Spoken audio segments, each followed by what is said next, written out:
An alarming number of heroin overdoses in Ozaukee County this week. Cody Holyoke's here with that story. Cody? Well, Mike Carroll, it seems time and time again we are reminded that this is not just a big city problem. Ozaukee County is the latest suburban hotbed of heroin activity.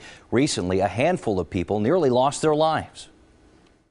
You never fully realize how big of an issue this is until it's in your hometown. It's a problem that suburban and rural Wisconsin is feeling pretty harshly. Lieutenant Rod Galbraith runs Ozaukee County's drug task force. His job is to keep drugs off the streets. His top priority, eliminating heroin use in his county. And that's not an easy task. The heroin problem has really exploded. Galbraith tells me 4 people overdosed on heroin just last week in Saukville, Port Washington, Cedarburg, and Mequon. What it tells me is that I think this problem is going to get worse before it gets better, but hopefully we're on the right track.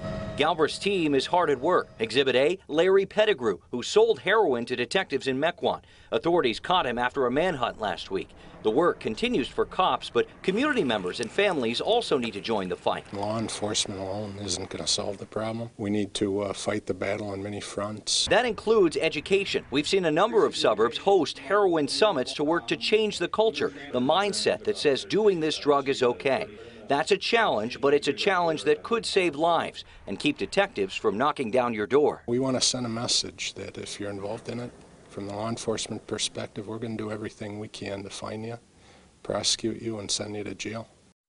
One more note, Narcan, a medication used to counteract heroin overdoses, saved 2 of those 4 lives. Deputies, though, are concerned teens and other heroin users look at Narcan as a sort of safety net, a protection for their addiction. Deputies tell me while it does save lives, nothing could be further from the truth. Mike and Carol. A serious and growing problem. Thanks, Cody.